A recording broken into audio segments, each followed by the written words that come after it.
Welcome everyone to ThursdAI, a celebratory July 4th edition, 4th of July edition.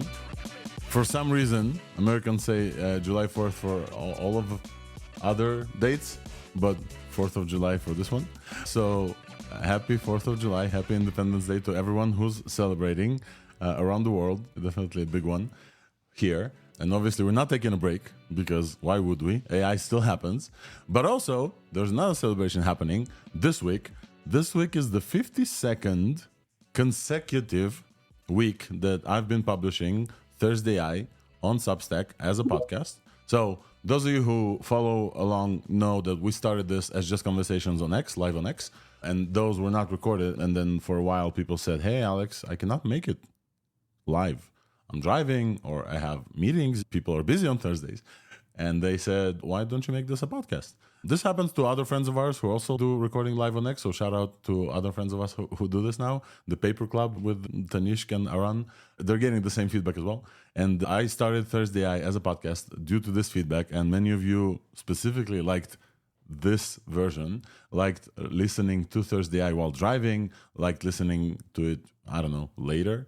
This then turned into the whole thing, which turned into basically a new career for me with Weights and Biases. And this is incredible. And today marks the exact 1 year, or I guess exact 52 weeks since then, that we haven't taken one break and published 100 throughout sicknesses, throughout vacation times. And so it's a very big celebratory one for me. And for that, I'm very grateful that I have many friends and experts joining me on stage here, for which, yeah, very grateful and very celebratory episode. And the one thing I will say is that next week, I will actually take my first break from ThursdAI. I'll probably publish something. I'll probably publish, like, at least the newsletter will still go out with some links. But I think there will not be a live show next week as I'm going on vacation with my kids. But this week we had to talk about a bunch of stuff because there's a bunch of stuff to cover. Before that, I want to say hi to a few friends of mine on stage. Nistan, first of all, you, because you've joined most of these. I think you missed maybe 2. Hey, Nistan, how are you, man? Yeah, I'm good. I can hear the celebratory gunshots from across the border from my neighbors. Nistan, north of the border in Canada, for those who are not familiar with the lore, and they have celebrated their independence previously already. Canada Day was it already happened 3 days ago. Yeah. And also we have Wolfram joining us from Germany, I believe. Yeah, exactly. So I didn't hear the fireworks yet, except for the ones you played, but happy 4th of July anyway, and happy anniversary. Thank you, man. Thank you. I appreciate you. And we also have Mazi. Mazi, I don't actually know where you're joining from, but maybe tell us. Hi, Alex. Thanks for having me on the show. Always a pleasure. I'm with friends, actually. So we're going to have our own celebration in 10 days, 14th of July. All right, yeah. Pretty much. We're still there, right? Yeah, that's the day. It's going to be a big, beautiful day, especially in Paris. And congratulations on hosting this show for the community for the past year. It's not easy, and it's very fruitful. Thank you so much. Oh, I hear the most iconic French sound in your background, the ambulance, the iconic French ambulance sound. That's awesome. Yeah, I actually live between the hospital and a police station, so you're going to hear a lot of them. And then I also want to welcome 2 new friends, never been on the pod before, and we'll have a deeper conversation with them after we start. So first I want to say hi to Lucas Atkins. Hey, Lucas. How are you? Nice to see you here. Hey, I'm good. Congrats on a year, man. That's a big deal. Thank you. While you're not in Texas right now, I am. And there was a basically the biggest firework I've ever heard went off right outside my apartment complex last night, and all the cars went crazy. So, yeah, we're in the thick of it here. Yeah, looking forward for tonight. Probably going to be a lot more. And last but not least, definitely not least, a new friend I made last week at AI Engineer. Emil, welcome to the show. Hey, Alex. Great to be here joining you from a hotel room in Mallorca.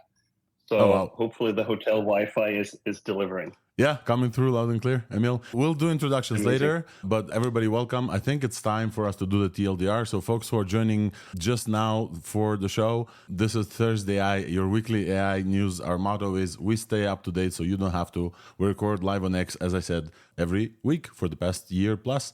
And this is the celebratory 1 year of the podcast edition. So everything we record in the live show is also then edited and then published on the same day. So if you are not live here with us for the whole show and you need to step out, which is understandable, you can follow up on everything on the podcatcher of your choice, Spotify, Apple, what have you. My name is Alex Olkov. I'm an AI evangelist with Weights and Biases. Weights and Biases is the reason this show continues and gets brought to you continuously because I work there, and ThursdAI is part of my work at Weights and Biases as well. So you'll hear some Weights and Biases updates here during the show, obviously. But also, with ThursdAI is a newsletter because many people don't like to listen for 2 hours of us talking about different things. They want the links and they want to just read. And so I also write a newsletter that people prefer that. Some people only get the newsletter, some people only get the podcast, some people do both depending on their availability. That's great. That's great for me also to discover. Last week I talked about this, but last week I met a lot of you listening to this and just gave a lot of high fives. It was incredible to me. Incredible standing on stage, talking to people, asking how many people listen to ThursdAI and seeing just many hands go up was just absolutely incredible to me. And I'm really humbled and honored to be able to keep doing this weekly. And shout out to everybody who's listening. And for those of you who are new, welcome. Welcome to the ThursdAI community. It's really fun to see how it grows and how many incredible fine-tuning and AI people, like AI engineers, are participating in this. I will just say this one thing, and we now have 2 people of this on stage. One of the coolest things I get to do is to talk with people who made the news that week. And for this, we have Lucas here. We're going to talk about some cool things that they released with RC. And then we're going to also dive deep into GraphRag, which is a new concept to me. And Emil is going to help us understand everything about GraphRag. With that, the thing that we usually do for people who don't have the patience to sit with us for the full 2 hours is we start with a TLDR with everything that we're going to talk about on the show this week. So here's the TLDR.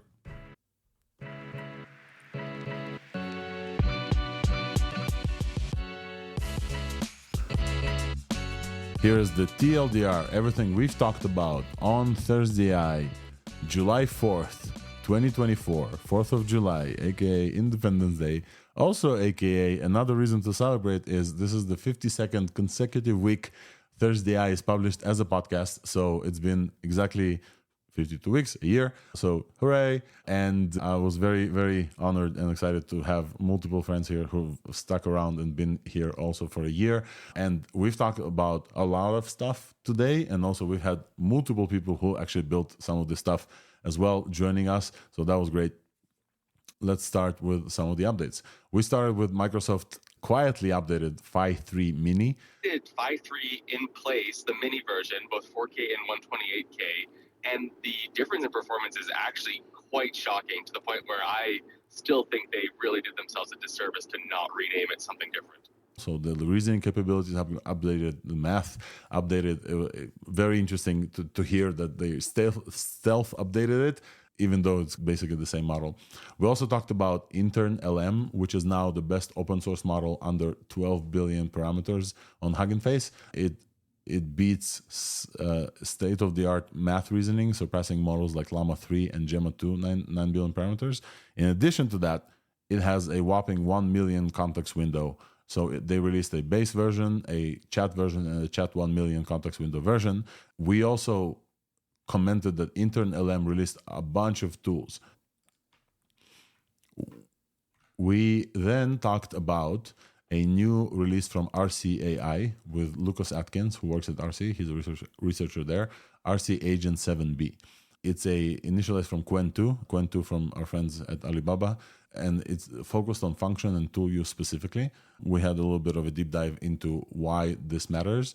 And the RC Agent is a 7 billion parameter language model, excels at interpreting, executing, and chaining function calls, multiple function calls as well. So we had a chat with Lucas about why this model specifically gets, I think, number 4 on the Berkeley function calling benchmark called Gorilla. While Lucas was here, he also participated in another open source release. And so, as the tradition goes, we also had folks who were working on another thing, cognitive computations. Eric Hartford, we talked about Dolphin Vision 72B, which shout out to Stable Qwen, also friend of the pod, and some other folks. Fernando Neto and Lucas Atkin, who was also here, talked about Dolphin Vision 72B. The fun thing there is, first of all, it's also Qwen2. There was a lot of celebration about Qwen2 being the belle of the ball for fine-tuners right now because it's incredible.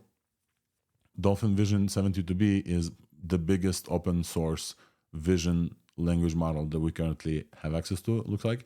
It's also unleashed and unfiltered, and Eric was talking about that side of Dolphin specifically. And this one was trained on a dataset called Sex, Drugs, and Rock and Roll from Fernando Neto. So if you want to try this out, Dolphin Vision is on Hugging Face as well. And so we had Eric and Lucas also talk about this. Fernando in particular, he created a data set called Sex, Drugs, and Rock and Roll. Oh, wow. And this is the data set because we wanted a vision model that doesn't shy away from any kind of taboo materials. The thing about cognitive computations, we're like the M&M of AI. Anything that's controversial, that's what we're going for. And anything that is taboo, that's what we're going for. We mentioned the LMCs released a Route LLM, a new open source router. We barely talked about that as well. And then I think we moved our conversation into Nomic GPT for All, which is a 3.0 version of their local LLM inference app, which is similar to LMSys. You can run local LLM models on your machine. And I think the most interesting thing there is just the incredible success for this open source project with over 100 contributors, 65,000 GitHub stars, 250,000 monthly users. And it's a private local LLM desktop app for everyday people. You don't have to know, like download CLI or Llama, etc. And I think the coolest thing that I highlighted is that they have the ability to monitor a folder on your Mac, and you can drop PDF in the folder. They will auto embed those PDFs for you and then create basically a RAG system for you. So without thinking about embedding, without doing anything, it will happen automatically. Shout out to the Nomic team about this release. It's really good. It's really fun to use this app, and I recommend folks using this. And last kind of conversation about open source is Microsoft open sourced something called GraphRag. And to help us understand this, we actually invited a friend of the pod, a listener of the pod, CEO of Neo4j, Emil Eifrem, to the stage, because GraphRag is a concept I heard from Emil for the first time last week during AI Engineer Summit, because Neo4j is a long-time graph database company, and now with GraphRag and the ability of LLMs to actually create graph databases, GraphRag is becoming like the hot new thing of improving accuracy and also readability and understanding of your RAG systems. We had quite a long conversation, a deep dive, if you will, into GraphRag as a concept. Also Microsoft's implementation of this, but generally GraphRag as a concept with Emil, who's very knowledgeable about this. It's not every day we have expert deep dives, but we try to at least 2 times a month to have deep dives into a specific topic. So why would you even do this in the first place? We see a couple of drivers for this. The first one is basically accuracy. And this is what you're talking about right now. In other words, on balance, you get a higher quality response out of your RAG architecture because you start with this is the typical pattern. Very clear communicator. I really enjoyed talking with Emil. So if you haven't heard about GraphRag, definitely check it out, our conversation with Emil. In this week's Buzz category, where I talk about weights and biases, I mentioned that we have a new course. And I mentioned, again, that we have a courses platform and weights and biases that some people consider that we're a courses company, which we're not. But we have a free courses platform, 1b.me/courses, or it's 1b.courses as well. And this new course is all about prompting. It's called The Developer's Guide to LLM Prompting. Features Anish Shah, my colleague, and Theodora Danilovich from Autogen. It will cover everything you need to get started with prompt engineering, from system prompts, structural techniques to model-specific strategies. It's going to be super cool. I previewed it a little bit. Definitely worth checking out. Anish is a great communicator. Every time I listen to him, I hear something new to me, and is very just awesome. Just if you're into this, it's a free course. Check it out. I will add this to the show notes. In the big companies and LLMs, we talked about Perplexity announcing their new Pro research mode, which does multi-step reasoning significantly better and utilizes even follow-up searches on previous results and intelligent actions based on step-by-step reasoning. And we gave some examples. And then we had two examples of companies rolling back their AI features. The first one was Figma paused their rollout of their new AI text-to-design tool called Make Design after a tweet went viral asking for a design of a weather app and getting in response the almost one-to-one example of the iOS weather app with its non-standard features. And the CEO of Figma, Dylan Field, decided to pause the rollout of this Make Design feature.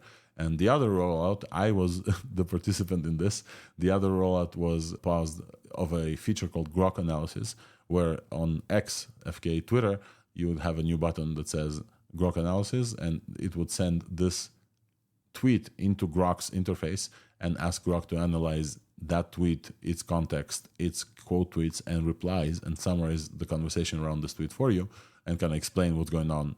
And then I've gotten some quite unhinged results, and I posted about them. The co-founder of XAI, Igor Babushkin, replied and said, acknowledged that these results were in fact unhinged and were not supposed to get released.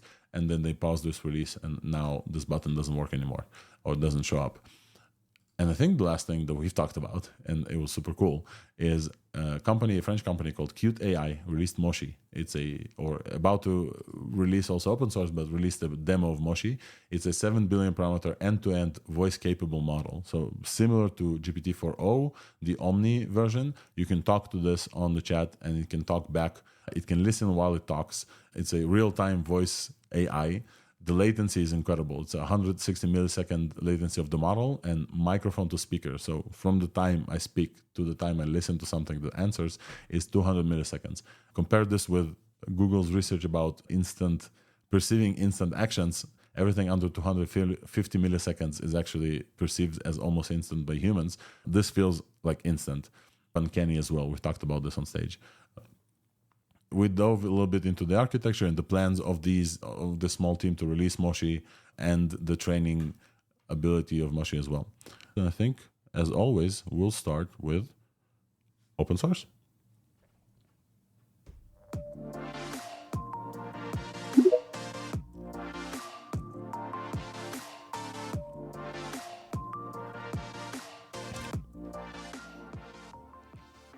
Open source AI, let's get it started.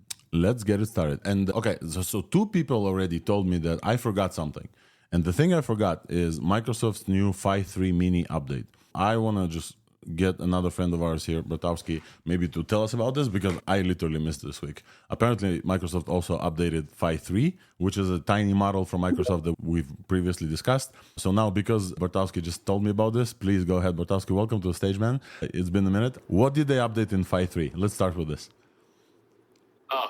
My connection may cut out. I'm driving right now, but yes, they updated Phi-3 in place, the mini version, both 4K and 128K. And the difference in performance is actually quite shocking, to the point where I still think they really did themselves a disservice to not rename it something different. Oh, wow. That big.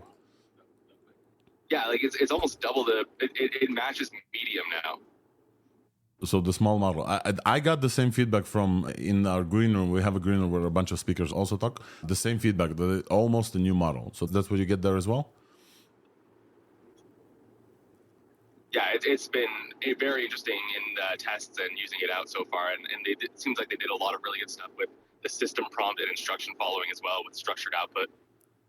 Amazing. Awesome. All right. So, folks, if you're using Phi-3, you heard it here. Thanks, Bartowski, and thanks for joining us from your driving. Hopefully you're driving to somewhere fun on 4th of July. Phi-3-mini from Microsoft got a significant boost in capabilities and upgrade, to the point where it's almost a disservice. Anybody here on stage tried it out and wants to tell us like a one-line summary also from their experience? I did try that because I did fine-tune on top of Phi-3-mini. Mm-hmm. And when I saw them updating it silently, quietly in place, and the score was changing, as Bartowski said, incredible high. So I tried it. It was an impressive model already. So it was really hard to know the difference.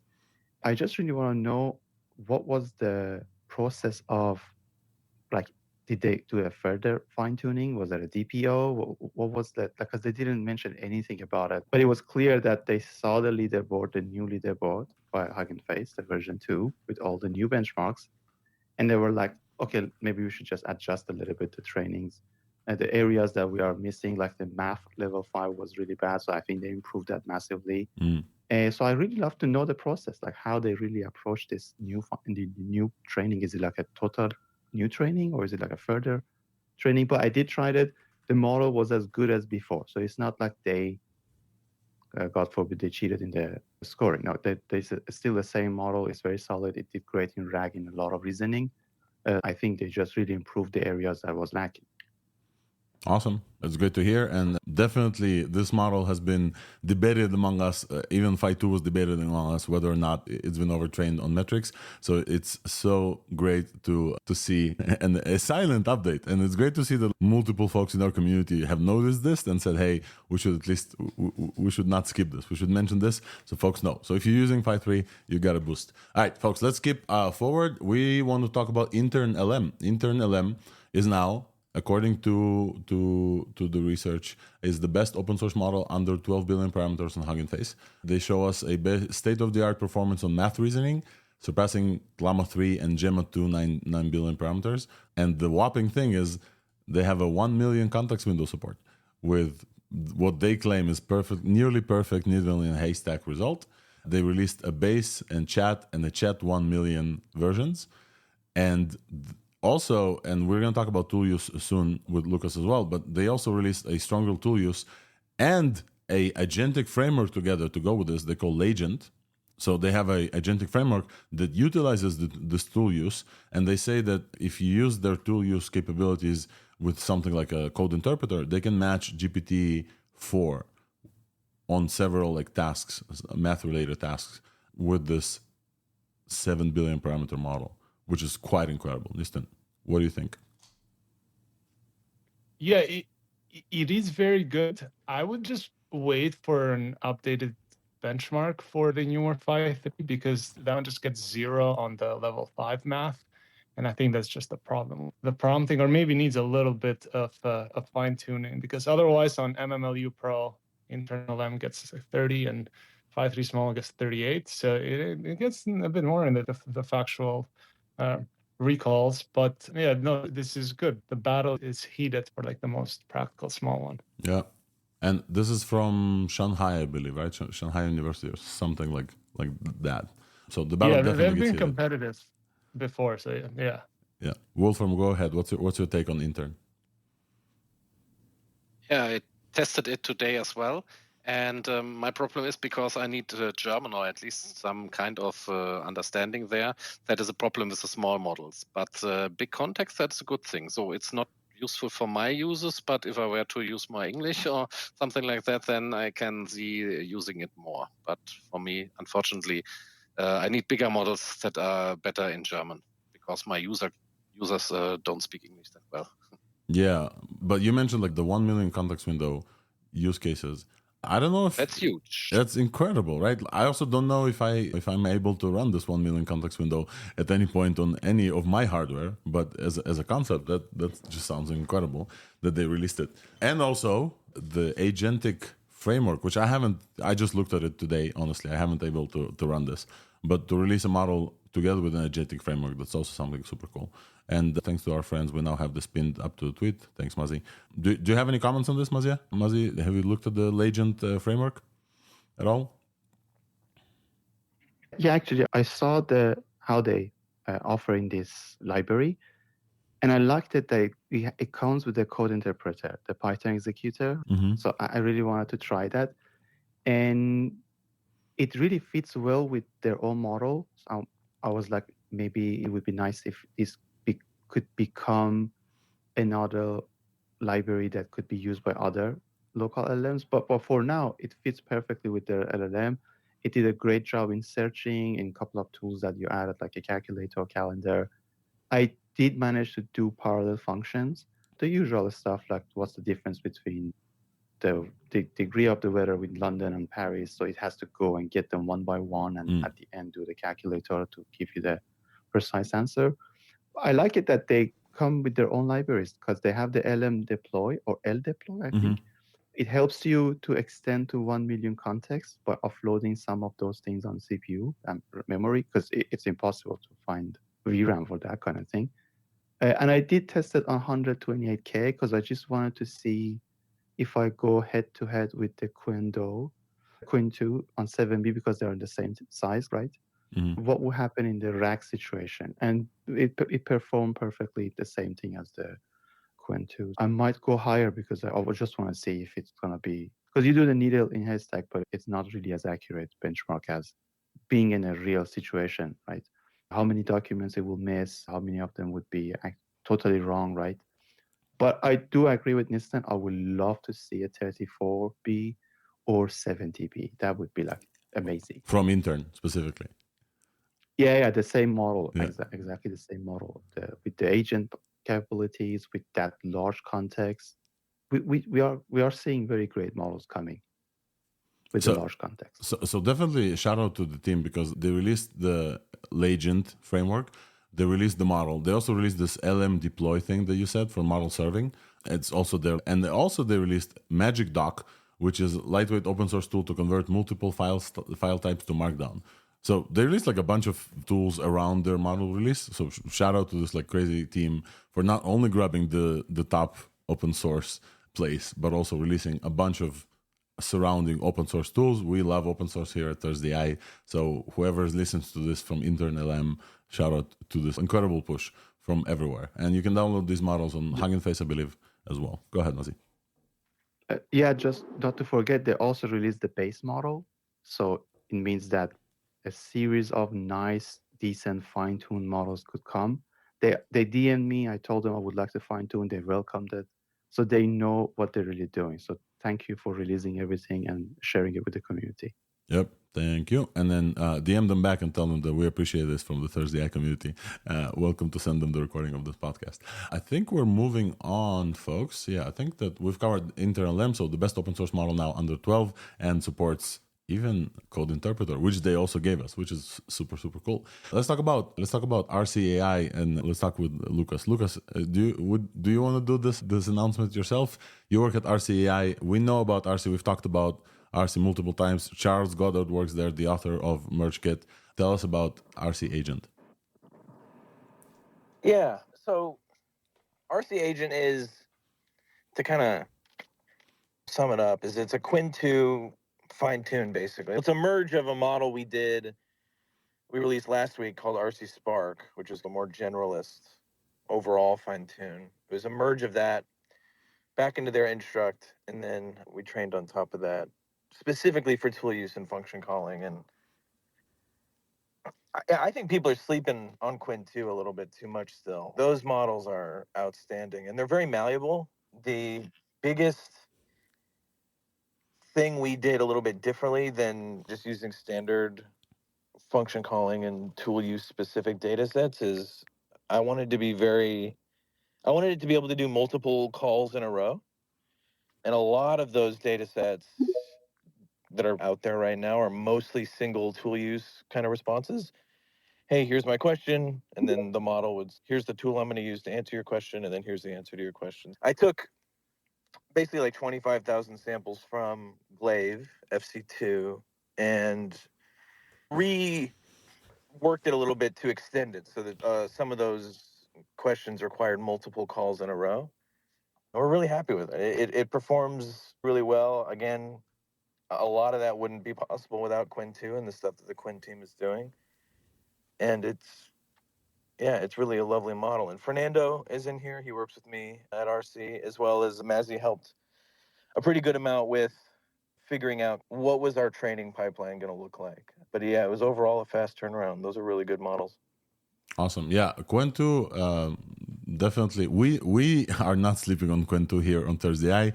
Jun Yang is a constant joiner. He's often a co-host of this podcast as well. Qwen2 was announced here on stage at ThursdAI, so we're definitely not sleeping on Qwen2 here. But it's great to see. I don't know where Jun Yang. This is the one time that you didn't join, and now we have 2 finetunes. They're like incredible. So we're talking about RC Agent now. I wanted to talk about the function caller capability specifically and the tool router things. Could you expand a little bit on those capabilities? Like, why are they important?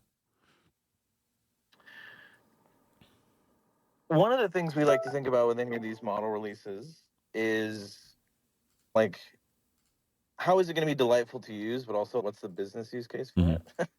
And a lot of those, most of these, if you think of what is a business using an LLM for, is it internal, is it external? In any situation, you're going to be aided by the ability to create and then utilize some kind of internal tool, whether that's calling information from a database, whether that's transferring a conversation from, oh, you're speaking with a chat agent, now we're going to send you over to a human agent. Being able to do those kind of calls on models that you run entirely on your own servers in your own VPC, that's really important. And I think that just having the ability to have a model that can use a code interpreter and do most of the things as far as function calling and tool use that we think are more sacred to these larger, more closed off models. I think being able to say, hey, here's an Apache 2.0 release model.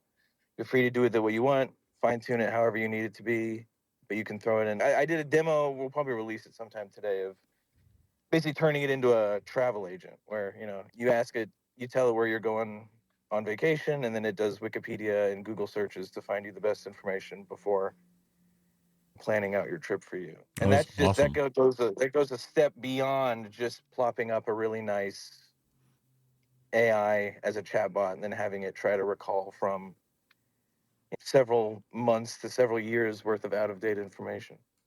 Yeah, that's great. I definitely think that tool use, function calling tool use is a significant step forward, and we need more of this in open source. So appreciate that you guys are fine tuning on top of this. You said you used the Glaive dataset, so shout out to the Glaive folks as well.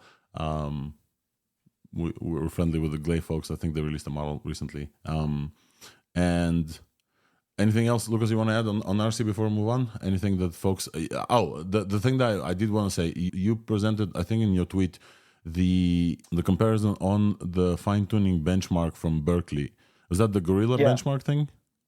Yeah. So now your RC agent, which is a 7B parameter model, stands above on that benchmark for tool use parameter. RC agent stands above GPT 3.5 and above Claude Instant and the previous version, above some versions of Functionary and Gemini.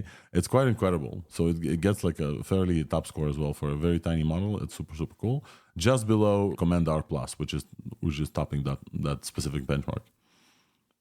Yeah, we were really happy with those results, and you're going to get the best performance with it doing through an OpenAI compatible server and using OpenAI's function calling format. That's where you're going to get the best results. But one of the things we did want to be sure that if you were just propping it up on your own and wanted to do prompt-based tool use, it's also really good at that as well. That's awesome. Well, congrats on the work, and thank you for releasing this in, you said Apache 2 license, right? Yeah. Awesome. Cognitive, please go ahead. Hi, it's Eric Hartford of Cognitive Computation. I wanted to ask Lucas about this. Is the data set open? Is there plans to release the data set for that? Because I would I'll release that probably sometime next week. I just need to pretty it up a little bit.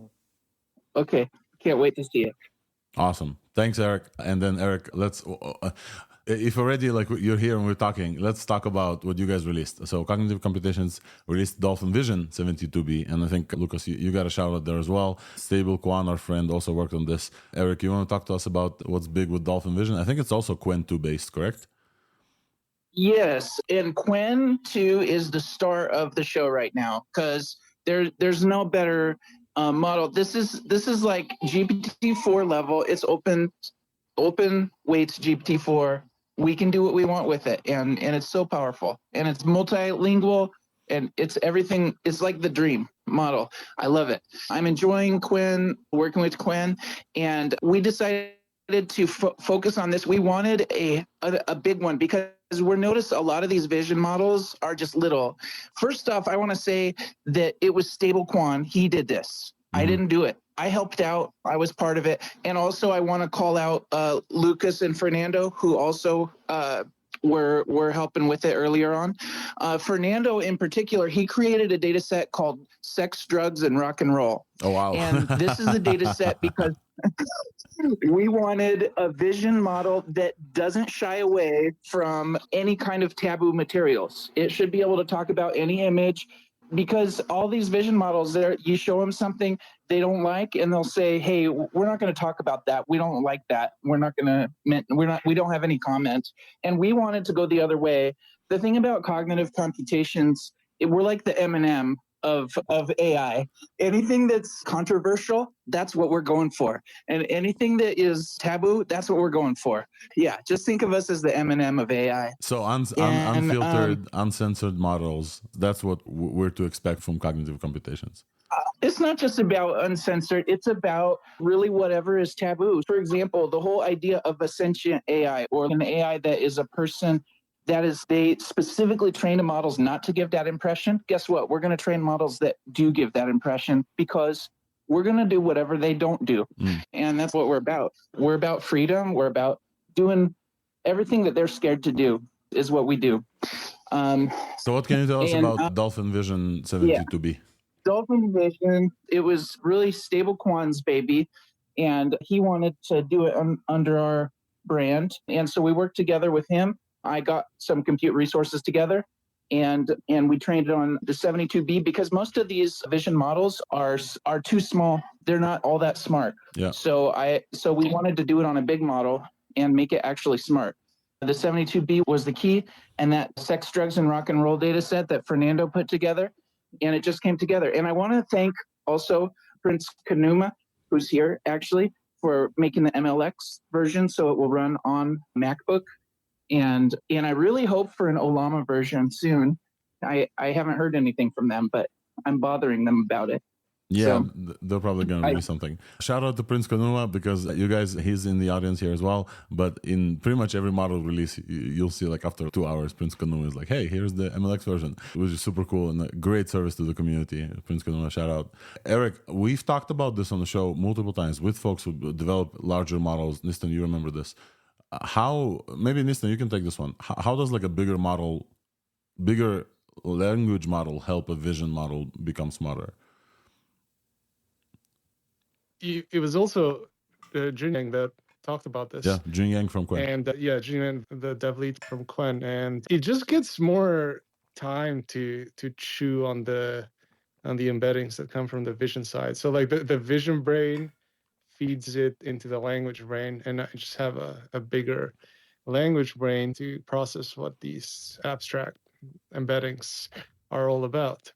And by having a bigger or smarter, it doesn't necessarily have to be bigger, but just having more time, more layers to process it, you'll just get much better reasoned out output. Yeah, and so we've seen this. Yeah, we've seen this multiple times already. So it's awesome to have now this huge vision model, and it's based on Lava Next. And you got Dolphin in there. You have this data set, Sex, Drugs, and Rock and Roll. Lucas, go ahead. The Sex, Drugs, and Rock and Roll data set is key, but that was one of the interesting things about making a Dolphin variant of a vision model. Is most of the Dolphin the language models are quote unquote uncensored, not due to injecting any toxicity into the data set. It's done by removing refusals, right? So you basically teach the model. You don't teach it to say no, and then it'll be more forthcoming, but then that means it can draw on the vast amount of text data it was trained on, even if you didn't explicitly train it to act in a certain uncensored way. That wasn't going to be the case for a vision model, because the number of vision of image tokens that it was seeing compared to the text tokens is so drastically orders of magnitude smaller. And it also didn't see examples of any kind of, most of the stuff in there was, if it was an explicit image, it was purposely for the use of creating a refusal. That was a very interesting challenge of, okay, how do you, again, uncensor a vision model? And so it's really cool that, again, the Sex, Drugs, and Rock and Roll data set is awesome, and it was definitely key, but the percentage of total samples that was, and compared to the entire size of the vision data set is pretty small. So it's good to know, and there's some future research to be done there about, okay, what happens when you negate all refusals in a vision model. So it's promising. That's awesome. Thanks, Lucas, for the additional color on this and then contributions to this work as well. And cognitive, maybe last thing, Eric, from you, what is the license? How can people use this? And then maybe whatever else you want to add in terms of just the floor is yours here. Qwen has, for the 72B, they have their own custom license, as I understand. And that license, of course, is inherited by Dolphin Vision. So I think they have, I couldn't really comment. I think they have, you can't use it with the military and stuff like that, but it's mostly permissive. Businesses can use it. They don't have to pay, as my understanding. Yeah. I also noticed that Pablo is here.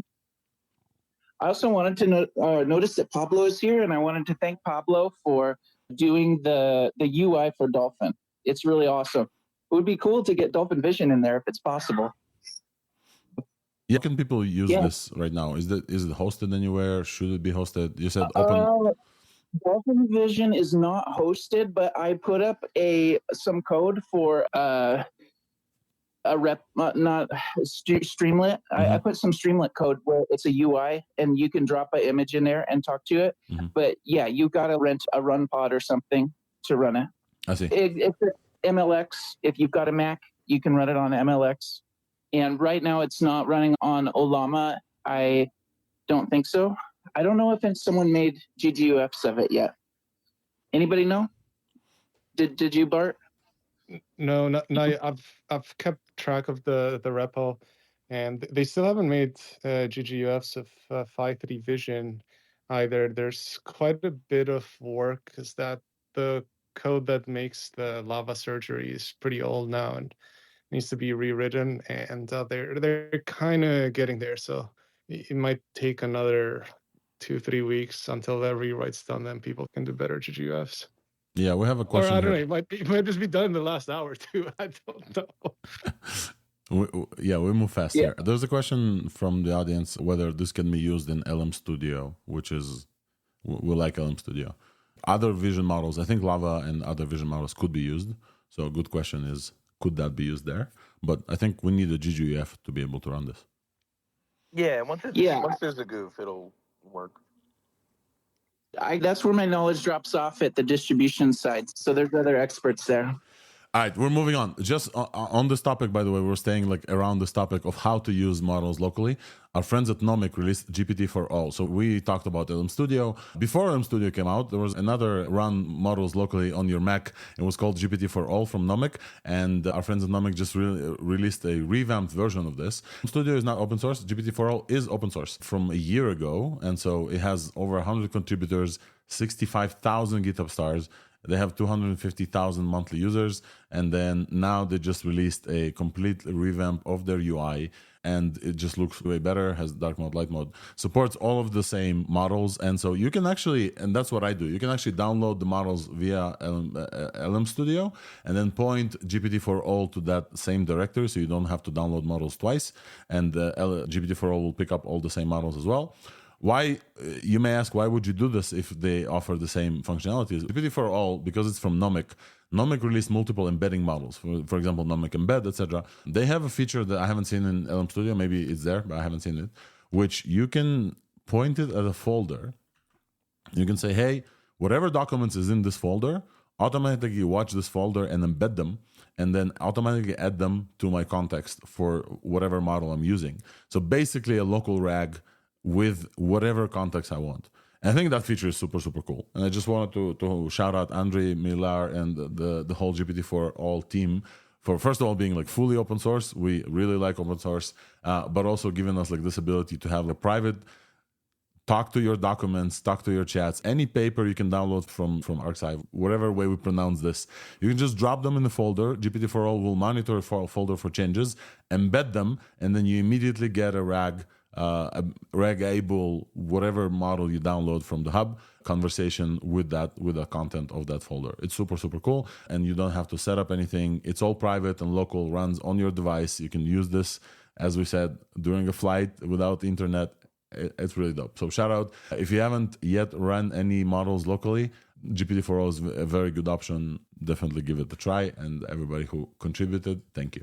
And it's available on nomic.ai/GPT-4o with a 4 character, not a 4 word. Anybody try GPT-4o, the new one, and has an impression of the folder, the live embedded folder? Besides me? No? Okay, cool. And I think that we're moving on towards our conversation about, if we already mentioned RAG, I think the last thing that we're going to talk about, and I think, Emil, this is our conversation, we're moving towards a conversation about other versions of RAG. So I think everybody in the audience knows what RAG is, but just in case anybody new is listening, and I've heard this feedback before. I always introduce my podcast to like friends who are not from our bubble, and they listen to one episode and like, Alex, I didn't understand anything, and you may want to explain more concepts. And I told them, like, I can't always explain what RAG is in every episode, because if I explain what RAG is in every episode, everybody's going to get super bored and will not listen to anything. If we talk about what fine-tuning is in every episode, where the best fine-tuners in the world join every episode, it's going to be boring for the people. They will stop joining. There's definitely this balance between explaining concepts in the show that talks about this for the whole year, every week. But just in case somebody new joined and doesn't know what RAG stands for, Retrieval Augmented Generation, basically the ability to provide your LLM with additional context that it may not have known during its training or pre-training or fine-tuning periods from the dataset it was trained on. For example, your company's data. For example, specific data that happened after the cutoff time of the model's training. For example, real-time information. So stuff like this. And there have been new approaches into this. There obviously have been a lot of developments. We just came from the AI.engineer summit, and like RAG was one of the bells of the ball. Everybody's talking about RAG. For some reason, this concept, this abbreviation, broke through our bubble into the enterprise head bubble. And so that's like everybody, every CEO of every Fortune 500 company, like everybody talks about, like RAG is the concept that they know. Fine-tuning lags, but now gets there as well. But I think RAG like arrived there way before fine-tuning, significantly before fine-tuning as well. And so now there are updates there as well. So I want to introduce Emil Eifrem to the show. Emil, welcome. Please feel free to unmute and just first of all introduce yourself, who you are, and then we're going to talk about some new concepts in this area. Hey, Alex. Super great to be here. As I told you last week, I've been an ardent listener of the pod. It was fantastic to meet face-to-face in person. So my name is Emil Eifrem. I'm the founder and CEO of a company called Neo4j. Neo4j is a graph database. I think I can humbly say we are the OG graph database. I've been around for north of a decade, sort of the same generation as a MongoDB or an Elastic or something like that. And obviously, graph database is a great type of implementation or a great type of engine for storing knowledge graphs, which is the wedge into RAG and GraphRag. Yeah, so folks who are listening now, first of all, Emil, thank you so much for being a listener for the show. And I was very humbled to hear that you're listening and tuning in. And it was great meeting you as well. But folks who are listening now, maybe hearing, and hey, Alex, how come you started in the open source area and now you're talking about with the CEO of a company that's been around for 10 years? What's the connection? The connection is Microsoft open sourced GraphRag this week, a paper and a GitHub repo about implementing a RAG with a different way with graph database. And GraphRag is a concept I heard from you for the first time in my life last week during AI Engineer, because you guys have also implemented something with GraphRag and you're building on top of the graph database that you have. And I would love, and you explained it to me very simply, I would love to ask you to do the same explanation to the folks in the audience. What is GraphRag? And then maybe we can talk about what Microsoft released versus what you guys have. That would be great. Yeah. So there's multiple layers to it, obviously, but at the absolute highest level, queuing off of what you said, that maybe let's not just speak to inside the tent, but even to new listeners, right? Yep. Assuming that you know what RAG is, which I think we can assume most folks, and you explain it really well, right? GraphRag is basically a RAG architecture where the retrieval path, so the R, includes a knowledge graph. So it's as simple as that. And it's not that or vector databases. The much more common pattern is that it uses a knowledge graph in addition to a vector index. And sometimes that vector index is served out of the graph database, and sometimes it's a dedicated vector store.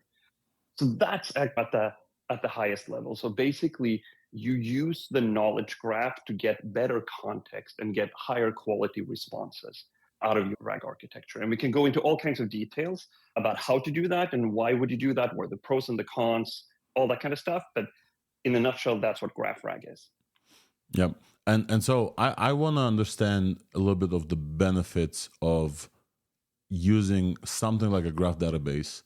As you explained to me, I remember, let's say not versus a vector database, but compared to, which pretty much is the same thing, as now I realize after having said this, compared to a vector database in terms of like retrieval and understanding and maybe the ability to summarize larger or overall looks of the whole document, for example. Because as I understand it, from the Microsoft release of their GraphRag, and maybe we can start there, Microsoft definitely announced that their implementation of GraphRag in the paper and also in the code specified that some queries, for example, queries that talk about what are the major themes in a big document, RAG, as it stands for like vector search, because of the way chunking works, and chunking is you just break down the document into smaller chunks, you embed them, and then you do similarity search on them. Because of the way chunking works, that type of query, the global type of query, like what are the main themes across this whole document, are regular RAG is not like that great to answer those questions. And because of the way graph database works and the community search stuff, which I don't fully understand, to be very honest, it's possible to use GraphRag to answer those type of queries. Could you help me out there to wrap my head around why, and why is it better for those type of queries? Yeah, I think that's an accurate statement. So let's take a step back. What are the benefits? Why would we do this in the first place? So you just talked about GPT for all and how, hey, I can just point it to my local directory, like some folder, I dump a bunch of PDF files in there and I get my RAG pipeline automatically from scratch, right? So why would you even do this in the first place? We're going to see a couple of drivers for this. The first one is basically accuracy. And this is what you're talking about right now. In other words, on balance, you get a higher quality response out of your RAG architecture because you start with this is the typical pattern. It's not, there's many GraphRag patterns, but the most common one is that you start with a vector search, right? You get the chunks back out of some kind of vector index. Again, might be a dedicated vector database, or it might be a vector index as part of an existing graph database. You get the chunks back, but then you don't just return them to the LLM the way you would do with the vector-only RAG, but instead you take that and you traverse the context of that. And so you get more information back, more relevant information back. And through that, you get a higher quality response from the LLM. And there's been a number of papers around this. The first one was, I think, in December, maybe November of last year, the data.world paper, which showed a 3x improvement in accuracy with GraphRag versus vector-only RAG. But even as I put together the slides for the AI Engineer Summit last week, there's like over that weekend, there was like 2 or 3 papers being published. One from LinkedIn, and obviously then the Microsoft GraphRag one came out in February, the blog post, and the article was published maybe a month or 2 later, and then the code was released last week. And their particular angle on this, how do they increase accuracy, is exactly as you say, which is, all right, I'm going to do some pre-compute, some graph algorithmic pre-compute to identify communities out of the source data. And through that, I'll be able to answer more holistic information out of the corpus than you could do if you only see the individual chunks, right? So that's another version of accuracy. And what particular kind of angle of accuracy that you get depends on which GraphRag pattern you use. The first driver here, it's like improved accuracy. But there's other things too, and you and I talked about some of them last week around improved developer productivity and things like that.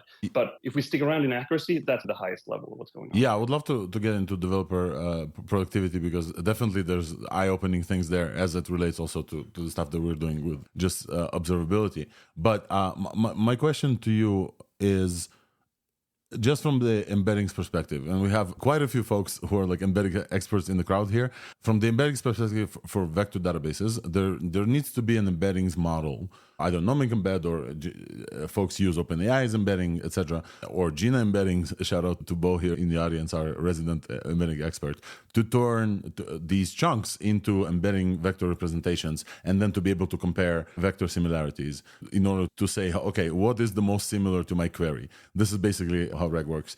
Graph databases are all text, as you explained them to me, with nodes and basically like a graph. The pre-processing that you mentioned for Microsoft, are they using an LLM also to identify? So is there, the processing also uses AI to create those graphs? Like how does my document turn into the graph? Yeah, that's a great question. So we're already getting to the stumbling blocks. We've talked about one of the drivers, one of the benefits, which is accuracy. Okay, so on some level, accuracy is another way of saying quality of response, and that's what everyone is looking for. If this is always better, why doesn't everyone do it all the time, right? Exactly as you're asking, like, how do you get the graph in the first place, right? You start out with a bunch of maybe PDF files, some kind of unstructured data. Like, how do you get the graph, right? And this is where the kind of LLMs come in here, right? Because all of a sudden, there's been a ton of research on this for decades, right? Called entity resolution and named entity extraction, all kinds of stuff, which basically tries to get out of raw, let's call it text for now, out of raw text, how do I create a graph of those concepts, right? And the are sometimes really good at that. But of course, it's like with everything LLMs, it works sometimes, right? And so you actually, there's a real art in it, right? But it turns out that when you give it a little bit of schema, so a little bit of a concept of what's in those PDF files, right? Hey, I was talking to like a user a couple of weeks ago, which is like a big energy company, right? A big oil company. And they have all the manuals of their oil platforms and pipelines and that kind of stuff, right? That's not generic PDF files. They know what's in there. It is exactly what I said, oil platforms, it's pipelines, it's engines, it's, I have no idea what's in there, but like that kind of stuff, right? And so if you tell the LLM a little bit of that, and in the graph world, we tend to call that ontologies, because we love to make up words and make everything sound harder than it is. But really, it is just, it's a schema, right?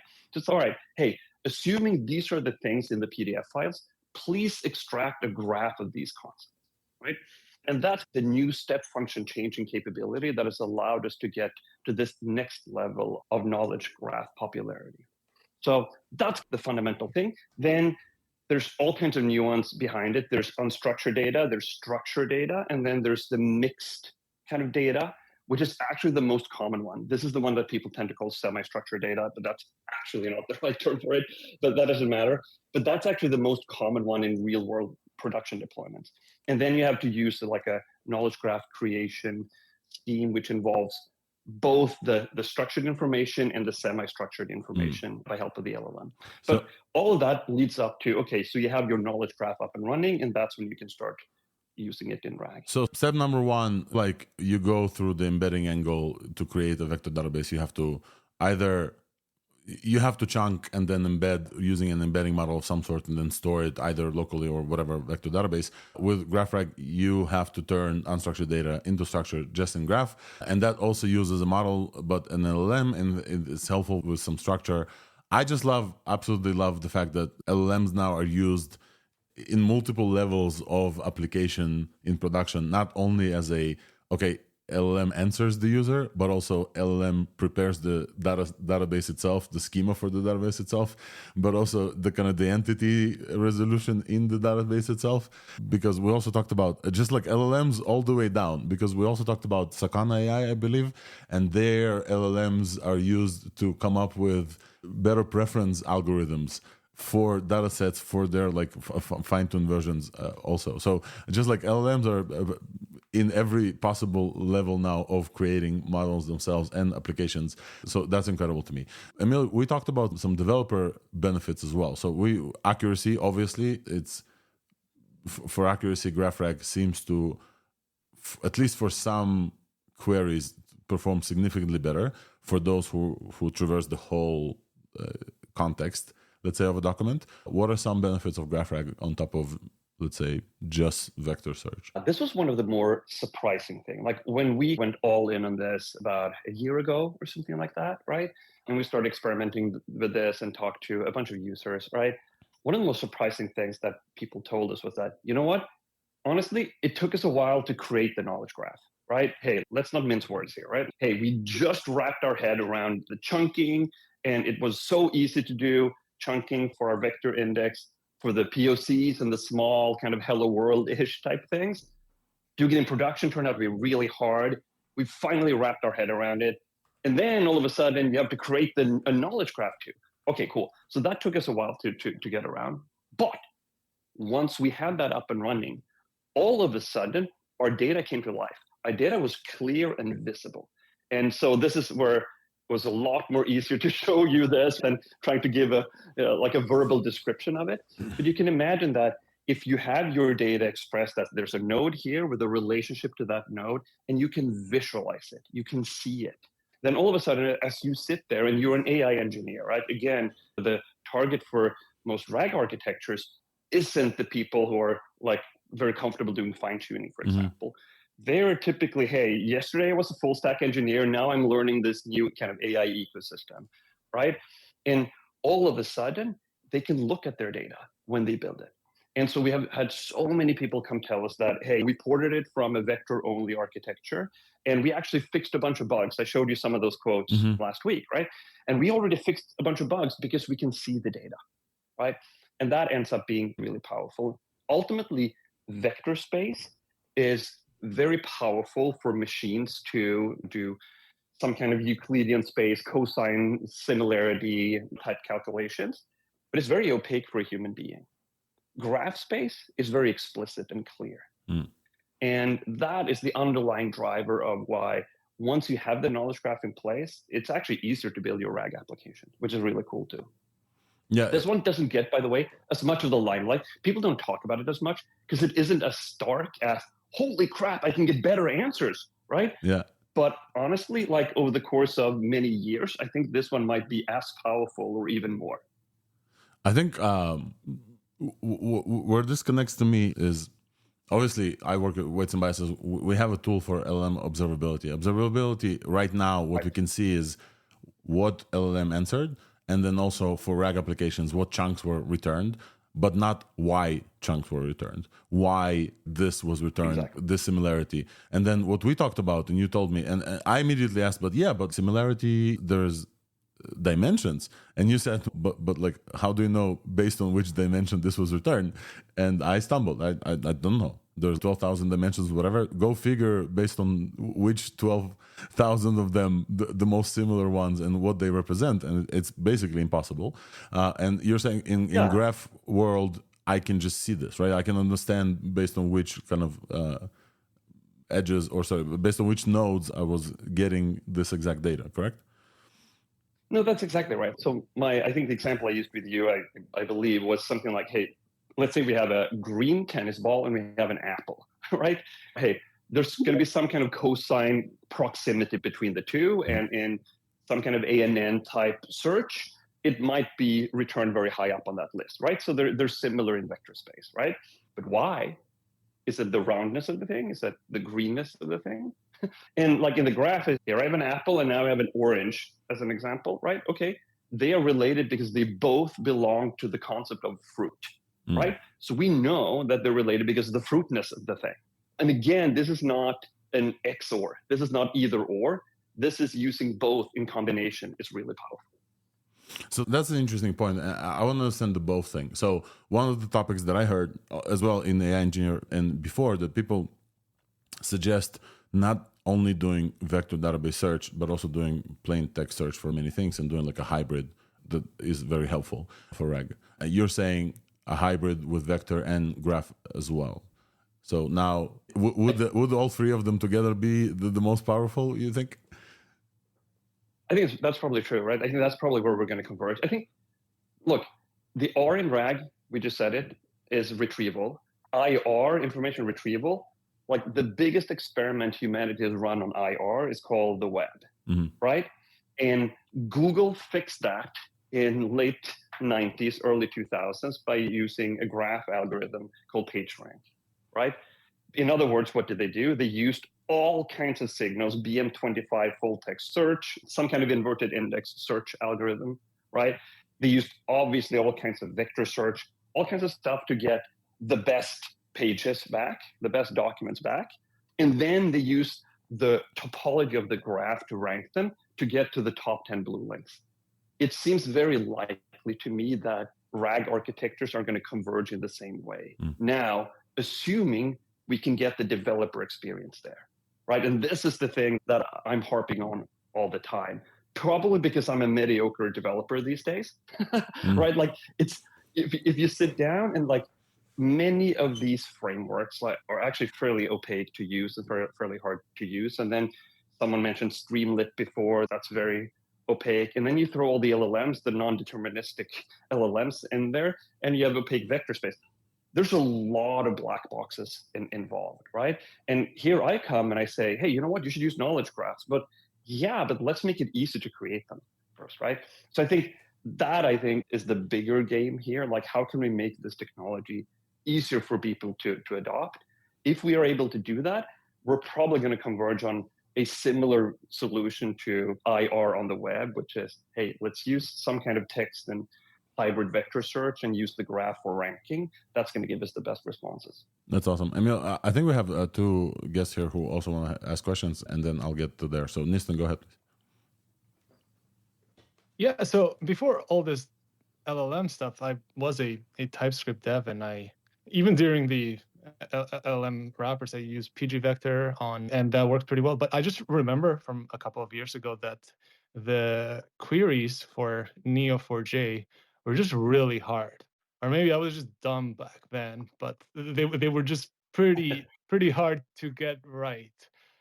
Has that changed recently with the LLMs? I don't actually know because I haven't looked at it. I always wonder, and it's like a weird moment in the matrix now that it's happening, but has that improved a lot because of the LLMs? Can you make now a really nice query builder for Neo4j? Yeah, first of all, thank you for the matrix reference. That's actually the reason the company is called Neo4j, because I love the matrix. I wanted to call it Neo, but Neo.com was too expensive. So I had to get Neo4j back in the days. But I love the matrix reference. Yeah, so basically, our query language is called Cypher. That has morphed into what's called GQL, which is the first standardized query language for databases since SQL in the 80s. It just got standardized by ISO a couple of months ago, actually, which is very cool. Today, what you can do that you couldn't do, sounds like that was a few years ago, is of course the Copilot experience. So one of the things that we're investing a ton in is like, all right, if you know what query you're going to ask and you can express that in English, right? We should be able to now, with these kind of magical black boxes called LLMs, we should be able to help you do that. So this is the equivalent of text to SQL, but our thing is called text to Cypher. So that's the best way to learn Cypher these days. That's awesome. And utilizing AI in the complex things is definitely one developer experience addition, but there are more. And I think, Emil, you should talk about them. But before this, Adam, welcome. Adam from Agent Ops. I think you popped up because you have a question. You were listening to this? Yeah, no, and thanks so much for the introduction, Alex. I think one of the big things that we like to think about is just really narrowing the scope of these applications. So I think a lot of Like whenever this emerging technology comes out, everybody's always just trying to figure out, okay, how do we actually apply use cases? How do we actually start building crazy applications from the ground up? And I think one thing that's really important for kind of anyone listening is just to ground yourself in what is the smallest application you can build with this? Like what is like the actual business outcomes you can start driving, opposed to here's a pie in the sky possibility that might be possible down the road. So that's just one thing I want to throw out there, and one thing we always try to ground ourselves in whenever we see these big announcements. I just want to recap. You're saying, what is the quick and dirty demo example of something like a graph database that showcases the very clear benefits? Correct. And something that actually just works, that is actually works, opposed to here's something that works on 10% of use cases or 20% of use cases. Figure out something that works actually just very reliably. And I think that's a very good starting point to actually build business use cases, build startups, build new ideas off these emerging technologies. But it's one thing we always try to ground people with, especially when they're building agents and stuff like that, is just we don't have AGI yet. We don't have all encompassing from a single prompt. You can build super, super complex applications. So really just whenever these new emerging technologies come out, just try and figure out what is the simplest application you can build. They can actually go prove to a customer that they actually want to purchase it or actually will seek a ton of benefits from it. Yeah. I think, Emil, the quote that you showed me, and I think you presented on stage as well, and also the demo that you showed, those were the two things that I finally showed. Yes, that you finally showed. That was incredible. I think those two kind of materialize what Adam is talking about to me. Would you be so kind to repeat the quote, because I think it was super cool, and I think there's more to it than this. But the quote I think was about already being able to fix bugs, but also improving accuracy. Correct? Yeah, so maybe a couple of things. So first of all, I really agree with that. Hey, let's choose as narrow of a surface as possible that delivers real value, right? So I think that's a kind of general, kind of good approach when you build software. To me, it's tightly correlated to time to value. And this is something that if you think about vector-only RAG, time to value is really fast, right? Because again, you pointed to I guess these days, a folder with a bunch of PDF files, and it automatically creates all the embeddings and the chunking and all that kind of stuff, right? So what's the equivalent of that for us? And that is the demo that Alex and I were talking about that I did on stage at the AI Engineers Conference, except my Wi-Fi, of course, broke, in the 15 minutes that I showed the slides until I went to the live demo. Then, of course, I wasn't connected. But ultimately, we made it work. And what we've done is we've built this thing that we call Knowledge Graph Builder. And it is what you would imagine, right? It's basically you pop in a Wikipedia page, you pop in a PDF article, you pop in a YouTube clip, you can point it to your S3 buckets, anything like that. And it's going to take that, and even without any hints about schema, it'll create that first knowledge graph for you.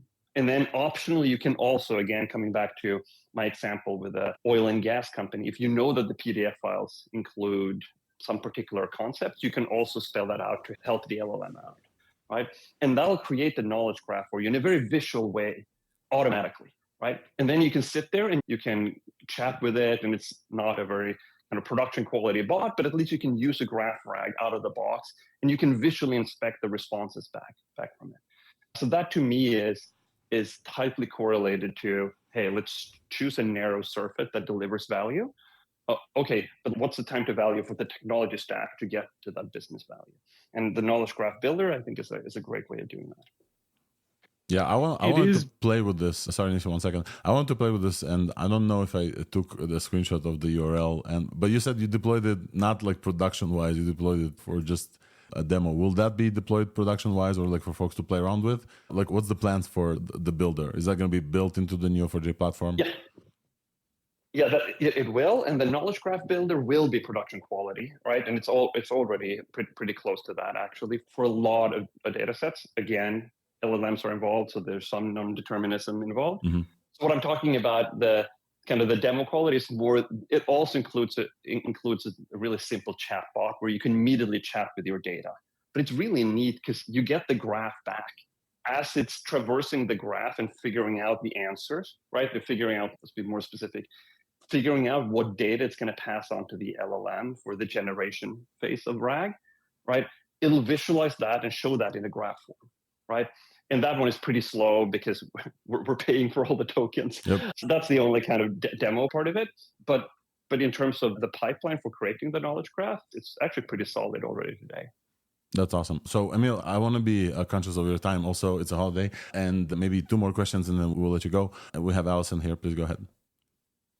Yeah, I had one question specifically around the ontology and graph extraction. Have you found any specific types of documents or data that work really well with extraction into ontologies? Or alternatively, any documents that just don't work as well or don't get as much of a benefit from being in a graph format? And then the second question is, actually answer that and let me get back to that. Yeah. So let me maybe paint a spectrum here. And I alluded to this before, but if you think about kind of 3 core buckets of types of data, we have the completely structured data, which is, hey, it's already in Postgres or Snowflake or something like that, right? Then going from that to a knowledge graph is really easy. There's a methodology, people tend to call it things like tables for labels, actually labels for tables, right? Where if it's a table in Snowflake called persons, we're going to create nodes with a person label on it. And every column in that table will be a property onto the node, right? So it's actually pretty easy to go from that, right? And then you have the middle bucket is the mixed data bucket. So this is structured data, but with long form text fields. So the long form text fields is typically where, hey, I have my comments if I'm building a Stack Overflow application, right? Or where I have the entire support article text, right? Something like that, right? If I'm building a customer service bot type thing, right? And then the third bucket is the completely unstructured. It could be any data, right? And for the completely unstructured, that's where it's the hardest. And that's, again, where you need to go in and help out the LLM as much as possible with the schema in order to get the best knowledge graph created. But the mixed one, that's by far the one that we see the most in real production quality. Coming back to the previous discussion around, hey, what's the narrowest product surface that delivers business value for the startup or for the enterprise? The vast majority of use cases we see actually have the mixed data. So it's structured data and kind of those long form text fields. And that's really where it's the easiest as well to create the knowledge graph. So I'm not sure if that answered your question. Yeah, that's perfect. Thanks so much. Last thing is, if you look at a traditional use case for vector search, hybrid search, or something that low latency is really valuable in, how does walking the graph play into that latency? And is that something, Neo4j, you've found that you can fit into a lot of use cases without additional latency, or users aren't complaining? That's something that's fine and that's not a problem? Yeah. This one was very top of mind for us when we first started working with this. Okay, on some level, we're adding an additional step here. Like you vector search, you get the initial support articles, but then you graph traverse from there to find other related ones through the graph, right? Clearly that must add latency. I'm sure it does. It turns out in reality, all of that is dwarfed by the LLM generation step. And I'm sure also kind of network overhead and stuff like that.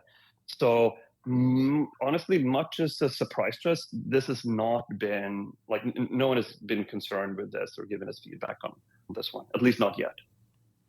That's awesome. Thanks so much. Thanks, Allison, for coming up, and Adam for additional questions from the audience. Nissen, I think you had one last comment, and then I'll wrap up this interview with Emil. Go ahead, Nissen. Yeah, we've made fun of enterprise retrieval augmentation systems, that they should have just been a database query, but now it turns out they really can be. If you just make one really nice query, you can replace an entire RAG system with that and just pull in all the right sources and fill it in. So yeah, this is extremely interesting to me. I think, yeah, it's about time we started putting some graph theory up in this. Awesome. Love it. Emil, I just wanted to, first of all, thank you for coming up. It's been great to discover that you listen to the show and then having you very simply explain to me this like new concept and then seeing it everywhere after you explained this to me. From Microsoft, obviously, you also mentioned that other bigger companies build this kind of internally as well. And I don't think we've touched upon this, but like other companies, like Google, I think you said as well, some companies you guys work with that you still cannot show and tell, but we'll probably at some point as these things go. Where's Neo4j taking this GraphRag system thing going forward? Where can people learn more about this? Where can they try out? Tell us more about this thing. Like, the floor is yours here to plug whatever you need to plug. Yeah, so first of all of this that we do is coming back to your initial framing of this. All of this is open source for us. We've, since day one, always had a kind of a community edition. And now that we're a cloud service, there's a free forever tier of our cloud service called Aura, right? And all of the GraphRag stuff that we're doing, the frameworks, all the integrations. We have integrations with, I of course cannot say all of it, but like a lot of, call it orchestration frameworks, the LangChains and the llama indexes and the haystacks of the world. Like, all of that is completely open source. And you can go to we have a neofdata.com/lab/GenAI ecosystem, and I'll post the link later. We also are hosting a completely kind of database neutral, vendor neutral GraphRag Discord, which is discord.gg.goodgames/GraphRag. So there's a lot of high quality conversations happening there. Mm-hmm. And overall, I'm just really excited to see this take off. I think this is an opportunity to make it easier for developers to build just much more powerful RAG architectures, which I think is really exciting. Yep, I completely agree with you there. And also, really, I'm really thankful for the ability to explain this as a new concept and for all of us to learn, and my small part to play here as the question asker and the learning partner as well. Emil, thank you so much for taking the time out of your holiday, as I know you need to celebrate as well, to come here on ThursdAI and answer some of these. Appreciate that you did, and we'll post an honor. This. Yeah. It was awesome. Thanks for listening. Thank you so much. Thank you so much. All right, folks, I think we're moving on to our next topic, and our next topic is going to be this week's Buzz category. Super quick. I'm going to plug because I think it's very interesting as well. We have a courses platform that I've talked about, not a lot, but I will definitely bring this up more. I had somebody come up to me and actually say, "You guys are a courses company, right?" And I was like, "No, we have a product that OpenAI uses and other foundational companies use to track their experiments." And he's, "Oh, I thought you're making courses." So he was sure the Weights and Biases is actually a courses company. It was really funny to me. I told this to the folks at Weights and Biases who make courses, and they were floored. This is basically my team. There's 2 people on my team that kind of collaborate with everybody else, like the machine learning engineers. So we have 2 new courses coming up. I'm going to talk to you about one of them, and then the other one, they're free, completely free. You can sign up and just go through them. The next one is called Developer's Guide to LLM Prompting. We'll cover everything you need to know to get started with prompt engineering. So if you're hearing about this concept of prompt engineering, you're not really sure if it's too late for you, if the prompt engineering discourse moved on and you're like following up, this will be like the 0 to 1 for you. From system prompts to structural techniques, like to model specific strategies, text understanding use cases. So experience with all of this and getting caught up to date with industry knowledge. Anish Shah from my team in Weights and Biases and Theodora Danilovich from AutoGenAI are going to teach you for free how to be a prompt engineer. And I'm going to add the link to the show notes, but basically b.course is the URL, or Weights and Biases courses. Just Google this. It's free. There's a bunch of them there. We usually collaborate with other like great companies on courses. Now, after chatting with Emil, maybe it's time for us to do something graph related as well. But for now, we have this prompts course, and then we also have obviously we're in the observability and evaluation area with our product Weights and Biases Weave, which I talked about at AI Engineer Conference a week ago. And we also have a course about evaluations and alignment of LLM as a judge to human preferences. So that's coming up next week. I'm going to talk about this as well. So Developer's Guide to LLM Prompting course comes in 4 days. It's free. Definitely check it out. It's going to be, Anish is great. Is a great educator. Like every time I listen to Anish, I learn a bunch of new stuff, even stuff that I covered already on ThursdAI. I think that we've covered pretty much everything in the open source, besides this one thing that's open source, but not yet really. Let's talk about KyutAI. LDJ, welcome to the stage. I think we both got excited because KyutAI released something as like a pre-announcement that they're going to talk about something. And then you want to maybe talk about KyutAI and what they released, or at least start the conversation. And then we're maybe going to do a live demo. We'll see if that works. Sure, and I think it is pronounced QTI, but I'm not 100% sure myself. Maybe so- QTI, maybe, yeah. But yes, I've been following this company for a while. I noticed that they had raised some significant money, I think around $300 million funding round. They have some people from Meta, DeepMind that worked on interesting computer vision and audio AI stuff, and some of the people even from the Llama team. Mm. And they said they're working on some multimodal things. Backed by and then they said, Eric Schmidt as well. yeah, backed by Eric Schmidt as well as some, I guess, big funding groups in Europe. Mm-hmm. And they ended up announcing, I think it was like a few days ago, hey, on Tuesday at this time, we're going to have this announcement showing some of the progress on our work. So I'm like, hey, Alex, everybody, you guys should maybe check this out. And it ended up being this GPT-4o Lite, we could call it. And very it's something light. that it, very like 7 billion 7 parameter billion light. It's like parameters. tiny. Yep, they did announce that they've been saying since the beginning that they're committed to open science and such. They didn't, I don't think they used the word open source, but they did confirm at this newest event that they'll be making this model open source as well as releasing a paper on it. And I guess to summarize it, the most interesting bit about it is the fact that it's pre-trained on both audio and text end to end, and it could take in raw audio essentially and output audio, and this allows you to talk to it, and it can even listen and speak at the same time.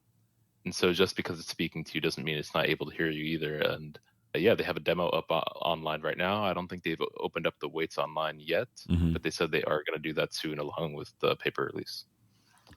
I think the mind-blowing thing that we all saw at the GPT-4o demo, the O stands for Omni. The model was Omni, like it understands text and audio natively and is able to generate audio natively.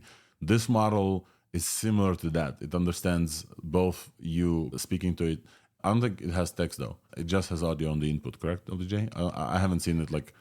You can't. I didn't see anybody typing to it, but I do remember hearing somebody saying that you could type to it, but I'm not. Maybe the interface doesn't allow you, but it could be multimodal on the input. That it's.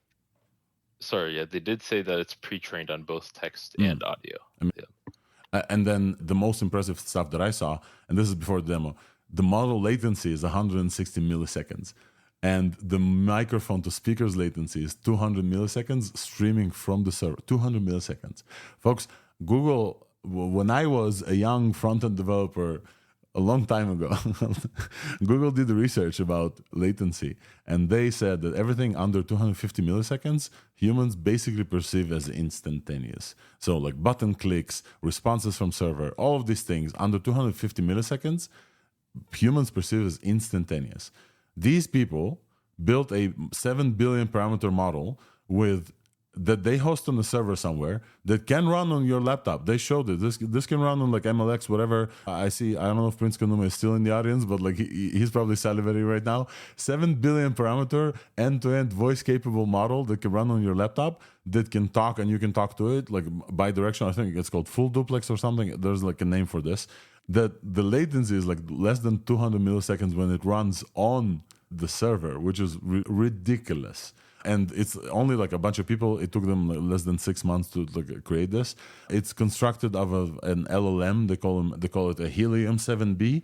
They did a lot of work on like audio codecs. They have a new like proprietary, I think, codec called Mimi, and they have their own inference stack based on Rust. All of this information is from our friend VB at Hugging Face, and potentially this is a Candle from Hugging Face, which is a Rust inference stack. And like LDJ said, it will be open sourced, which is incredible. Wolfram, go ahead, and we'll try to do a demo.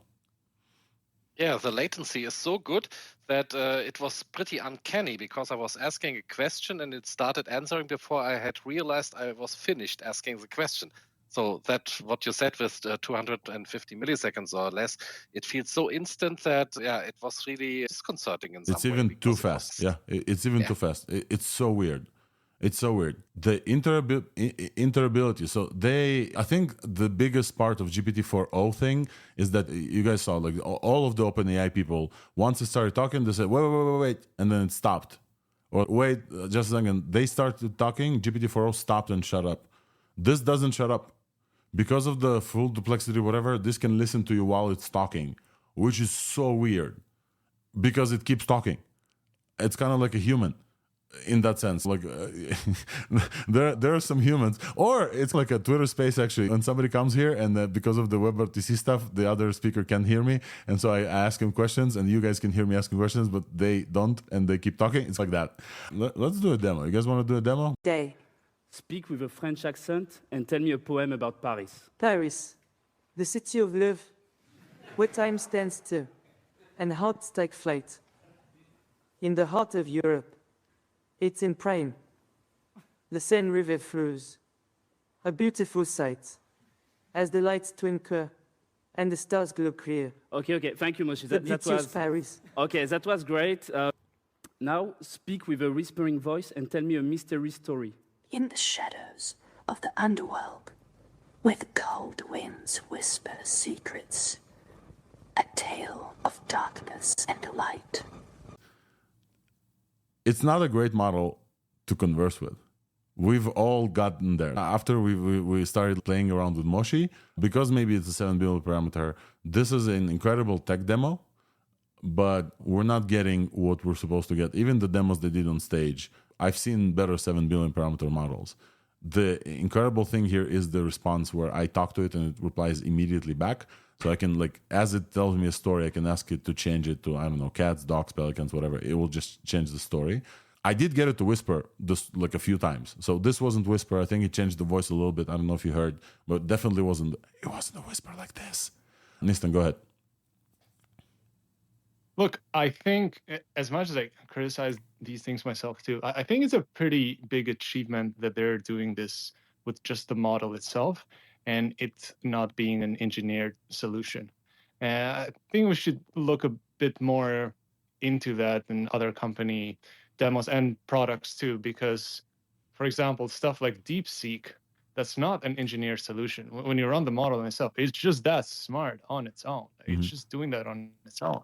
And other companies that seem a little bit smarter, those are heavily engineered solutions with a lot of stuff happening in the background. So I think this is a pretty big achievement in their part, despite all the difficulties and stuff. And once they open source it, we'll fine tune it, it'll Frankenstein it, it'll do a whole bunch of crap to it.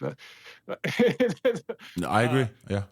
Yeah. I think this is the biggest thing that we should highlight, that their whole intent is to release, including the training stuff. I think they said they will release like into the open source this capability. This is the first. They haven't released it yet, but by the time they will, unless somebody else like bids them to it, this will be the first like voice open model that's like bi-directional. And if they release this in open source base, whatever, they also release like the training sets. This will be incredible to the open source community, because then you can plug whatever, I don't know, other smart models to it. Wolfram, what's your take on the smartness of the model versus the tech capabilities? Yeah, definitely. It is a 7B, of course, and there are better 7Bs, like we said. So yeah, it was a good tech demo. It was funny because it sometimes was so inept. But yeah, it's not useful yet, but it's a sign of what we will have. Soon we will be talking to our AIs like we are talking to people, and that will be great. Yeah. I think just the uncanniness of speaking and it answers before you finish speaking, that's crazy. Just like it knows what you want before you finish the sentence, and oftentimes we formulate our thoughts as we speak. So it basically knows what you're thinking as you're thinking it. Oh, yeah. It's like mind reading. It feels like mind reading. And what's funny, when we use TTS and STT, so text to speech and speech to text, we always, or sometimes we use a trick where the model is saying and stuff. So it gets more time to think and generates a response. And I noticed I was doing the same thing because it was so fast. So I was hesitating and saying to formulate my thoughts. Yeah, you artificially add the arms for it to wait a second and not freak you out with the speed. It had to wait on me. Yeah. So, Yes. folks, you can try this out yourselves. us.moshi.chat. And then the QID is, you have to pass the QID as a get param. I'll post it in the show notes as well, and we can pass this to the stage. But yeah, play around with this. You can actually get it to whisper. I don't know why I couldn't now, but I definitely got it to just go like this and whisper. And it's pretty cool, which basically shows that they don't have a built-in, it's not like a text-to-speech like 11 Labs. This model actually creates the voice And so it can create different things, shouts. I think there's one example of it, screams in agony, for example, which is really funny. LDJ, any other last comments about this thing? Do you want to add? Yeah, I thought it was cool that they mentioned how this was just the work of about 8 people that they did for the Moshi model over the course of about 6 months. And so it seems like they definitely plan to work on things for longer, and it seems like they definitely have the funds and they're getting more people as well to work on bigger, better things and continuing to do open science. So I guess let's see what they come out with in 3 to 6 more months, and it might be something really impressive. Yep. And absolutely, thank you. And I think that the open source part, hopefully all of it will get out. All right, folks, I think we're moving on to our last thing here, which is the big companies, LLMs and APIs. There haven't been a lot of information from there. I think I'm getting a little bit of feedback. I wonder who this is from. Maybe it's me? Oh, yeah, it was me. Perplexity announces their new Pro research mode. So I will just shout out that I use Perplexity. I switched it to my primary mode of search. And on mobile, I switched to Arc, but Perplexity on desktop as well. And I love it. I barely go back to Google anymore. And especially because Perplexity are integrating like the new models super quick. So now my Perplexity, like the Pro search is using Claude 3.5 Sonnet. But they now announced that, like the Pro research mode. So Perplexity has 2 modes. The quick one where you just want to get an answer. You don't want like the LLM to start like thinking. It's annoying. Maybe you want just a website. Sometimes Google is the best for this. The website you want, you just don't remember the exact name. You want to click a link. But Perplexity has the quick mode. And then you can click the button. And then, by the way, quick mode is what you get for free with Perplexity, I believe, if you just go to the Perplexity website.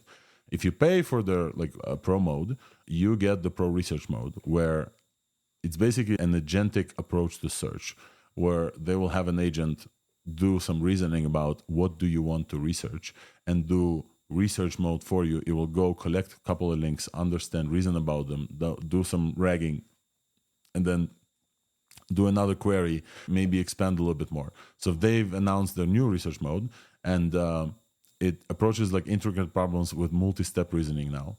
It understands when questions require planning and works through goals step by step. Basically, all of the stuff that we covered in agentic frameworks now are built into the search, which is cool. And then does in-depth answers with greater efficiency. And then they also have analyze search results and intelligent actions based on its findings, which I'm not really clear what they're doing. Initiating follow-up searches that build on previous results. Yeah, they're basically searching more. The one thing that I can give you as an example, because like just talking about this is not very like super interesting.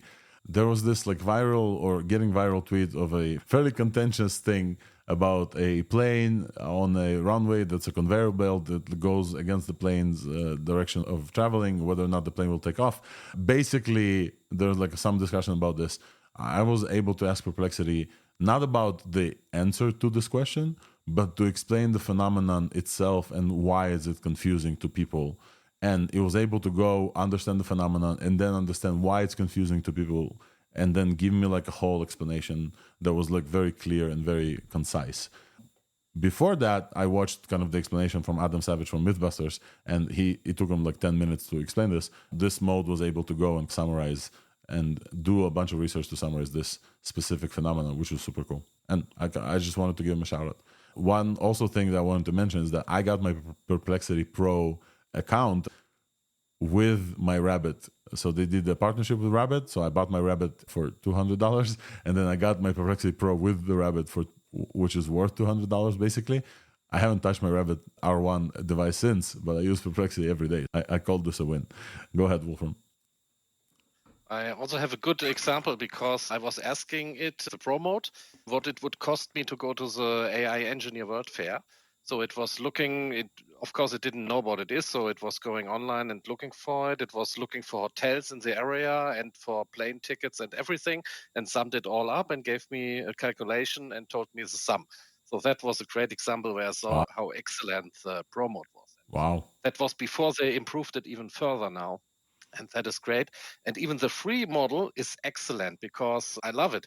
The free one is talking in German to me, and it is using my assistant's persona because you can customize it, even the free version. So it's excellent. I love it. And I'm recommending it to everyone, like I did with Google in the 90s. Yeah, Absolutely. It definitely feels like a step function change after you like get used to it. It's quite incredible. All right, so this is a shout out to Perplexity, folks. Let's talk about two other announcements, and I think it's time to recap everything. So the first one is Figma last week had their big conference called Config. It was actually happening in front of the AI Engineer Summit or World's Fair at the Moscone Center in San Francisco. It was a huge deal for designers. One of the things that AI related there, that they announced their integration AI tool. It's called Text to Design, Make Design Tool. Basically a text box where you define what type of thing you want. I want a weather app, and you will see it come to life in Figma. We've seen some stuff like this with HTML. I've talked to you guys about, and we had Chris von Pelt, the co-founder of Weights and Biases, who went viral with his like open source Open UI project that kind of did this with HTML. V0 from Vercel does that. And Figma built this into their design tool. Oh, Make Real as well from, do you guys remember we talked with TL Draw folks, Steve Ruiz and Lou Wilson, I believe. I forgot the last name. Anyway, so there have been attempts at this, but not at the level of something like Figma. So Figma built in this button. It's called Make Design. You just type text and you say what type of design you want, and Figma will start like moving things around, and it will all be like basically all the objects will be Figmatized. You can start doing this, and it looks super cool. And then a user under like on Twitter, Andy Allen, who's working for a company called Not Boring, posted a tweet that went super viral about asking for a weather app that replicated the iOS weather app almost 1-to-1. It's quite stark. It's almost 1-to-1 with a very specific. Apple's weather app is very specific. They have like these like bars between the top like and the bottom temperature, and they have the bars like gradient of it's hot or warm. Like it's a very specific design. It's not just like some design of a generic weather app. And this Make Design thing replicated that design just 1-to-1, completely 1-to-1. That post blew up and became viral. A few hours after CEO Dylan Field announced that they've identified the issue and paused the rollout of this feature until they will fix this, because Make Design Works uses off-the-shelf LLMs, probably OpenAI or something, and they combine them with design systems that they've commissioned to use by these models. So I identified the issue, which was related to the underlying design systems that were created. I'm not quite sure what this means and whether or not the underlying design systems ripped off like Apple stuff. But it was very interesting because we've talked about previously that Suno and Udio, the audio generating models, are getting sued by UMG and Sony for recreating 1-to-1 like Mariah Carey songs, or whether or not it's 1-to-1. And then before this, we talked about the OpenAI versus New York Times lawsuit, where New York Times folks were able to have the LLMs spit out like very specific, exact replicas of New York Times articles. And now we're getting pretty much the same from the Make Design thing. So it seems to be a theme that's repeating. But in this case, it was, I think, a clearer example. Maybe it's because visual. It really looks like the iOS weather app when he just asked for a weather app. It was quite uncanny. So they paused this rollout, and we'll see if they will continue with the rollout. And then I participated, Alex Volkov, in another pausing of the rollout of another company. XAI, the company that just recently fundraised $6 billion, not in valuation. I think the actual like funding round was $6 billion, if I'm not mistaken. Wait, before this, any comments on the Figma stuff out of you guys? If you guys want to comment on the make design thing, please feel free. Nistan, LDJ, Wolfram, if you guys want to comment on this, Mazi, feel free. I plead the fifth. Okay, cool. Let's move on. Yeah, that's interesting. Yeah, no, just want to say I was really looking forward to that feature. Right? And yet, stopping it was. I just don't understand what would be this whole copyright thing. Is just I don't know what would be the domino, the first one that follows, and everything's gonna follow that. But it's just a bit. People are just scared. So what? That it looks like the weather app by Apple. Is there a copyright on the design of the weather app on a desktop application? Who cares, right? And what if you could really instruct it by the prompt to look like the one on the Apple? Is that illegal? So I was just really disappointed. And I think it's a pity that the whole thing is going to stop or pause or be delayed just for a silly tweet or silly comment or a little bit of a scare tactic, that if it looks like a little bit of a design by Apple or it looks like a design by Google Material Kit, it's going to be Are they going to get sued? These two companies using everything out there, train their own stuff. I would just call it fair game and stuff, fair use, to be honest. Yep, absolutely. I can see the side of the debate, and I'm assuming some reputational risk for Figma, and also like some partnerships with Apple that they don't want to be in the hot seat for replicating the design. But also, I think some amount is artists are using Figma, and artists are already feeling on the way of being potentially abused by the AI generators, and so maybe it was even controversial to begin with for Figma to even add AI generated features. And now those AI generated features clearly show that they can replicate one-to-one designs. Maybe that triggered a bunch of other artists. Yeah. So moving on to another paused rollout. This one had nothing to do with copyright, just nothing to do with copyright. XAI, the company founded by Elon Musk that uses and is integrated closely with XFK Twitter, started rolling out a button that Elon Musk announced called Grok Analysis. The shout out there, or like the reference there, is that if you guys remember, if you saw Madagascar, there was these penguins, and there's one penguin called Kowalski, and Kowalski analysis is like a very like standard meme out of there. The Kowalski like gives an analysis, and like we're doomed is one analysis. It's a funny one. Basically, Grok Analysis is a button that they attach to tweets, and it will go traverse the quote tweets, the responses, the replies, whatever, and basically will tell you like what's the discourse about this one tweet. I think it's a super cool feature. Like I have to dig into a specific tweet to understand what's going on, and this basically adds Grok ability to do this for me and summarize for me. Except that it was batshit crazy the first couple of tries that I tried it. So I first noticed it on my phone, and I just got this button, I clicked it was okay, and then I noticed it on my desktop, and then I noticed that it just works via a URL. So I just like super quickly built this URL into my Raycast, which you can do like with quick links, and so it was appearing probably like an A/B test. It was appearing for me maybe like 1 out of every 10 refreshes, but I was able to use this on every tweet, and I just started doing this on every tweet, and holy crap, I asked it to analyze a tweet by somebody from Replicate about some pixel art fine-tune for something, right? Something related to us, and many people like quote tweeted this. Here's a quote. I'm not going to read the full quote, but here's the quote. It's not safe for work, so if you're listening at work or you have children around, there's going to be profanity laced. So apologies and please close. This is the answer for Grok. I just asked, analyze this post from a user, another Jesse from Replicate. I think it's Replicate, yeah. About pixel art fine-tuning. Holy fucking shitballs. This thread is like watching a bunch of nerds trying to out-nerd each other on Dungeons and Dragons convention. Linoy Tsaban, who's a friend of mine, is all like, +1 to this. They're giving a high five to a fucking robot. Chill the fuck out, dude. It's just some pixel art. And then blah, blah, blah, and then blah, blah. It's just like a profanity-laced bully type answering to this thing. And I tried it on multiple other tech-related kind of things. Pretty much the same answer. So it definitely feels like, why would somebody use this? Because it pretty much on every technical thing, everything that like is related to what we talk about, it gives this is nerds talking about their own thing, and just like every paragraph is profanity laced, 100%. And then I tried it on some political stuff. It was very interesting to observe this as well. And so I posted about this. I did a little video. Oh, and additional thing, the thumbs up, thumbs down features that people usually add for a human in the loop and RLHF thing, those did not work at all. So obviously this release was like not that great. So I posted about this, and actually it didn't catch a lot of, let me ask, maybe Nistan can, Nistan, I'm going to DM this to you. Could you post this to the room, please? I posted about this. It didn't get like it didn't blow up as virally as the Figma thing. But what it did do, though, is catch the attention of Igor Babushkin. Igor is the founder of XAI. He's the author of the Grokking paper, one of the authors, and he's one of the founders, I believe. And then this is the exact quote from Igor. This output was caused by a faulty rollout of a new experimental feature. And the unhinged output there wasn't intended.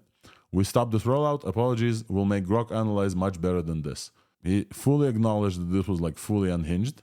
and apologized and paused the rollout. And I basically participated in the red teaming of this. I then asked Igor if they would like me to remove this tweet, and he said, no, it's fine. If you haven't tweeted this, we probably wouldn't have seen this unhinged behavior. Yeah, it was crazy. However, Grok has two modes. It has the fun mode. I don't consider this fun. I know some people do. I honestly did not think this was fun or anything useful. It does have the regular mode. Sometimes it switched between the two, and in fun mode, it gave me regular answers. The regular mode was actually helpful. It's really helpful that something goes and summarizes all the quote tweets and the replies and everything. So it was really useful. I'm looking forward to that button once it actually lands on the interface, because I think that if there's any one thing that LLMs are doing well, it's summarization, and summarization of multiple things, and doing the conversation summarization for Twitter, I think is dope. So yeah, I also helped participate in pausing a rollout, but it wasn't because of copyright. So I'm very happy about this.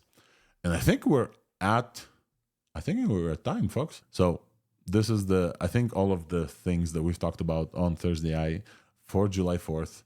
And with that, I just want to thank you all for joining during your holiday to ThursdAI. I really appreciate it.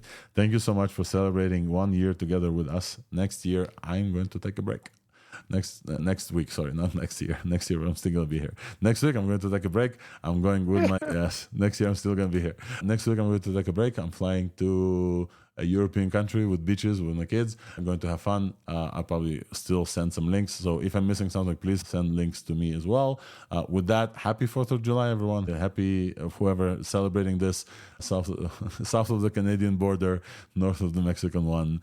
Happy 4th of July, everyone. Happy AI week. I'm sure that next week will bring a lot of other AI achievements and open source stuff. It's been a great conversation with Emil and Lucas and Eric Harford, everybody else. Nistan, thank you. LDJ, Alignment, Wolfram, Mazi, everybody else. Thank you so much, folks. We'll see you in probably 3 weeks from now.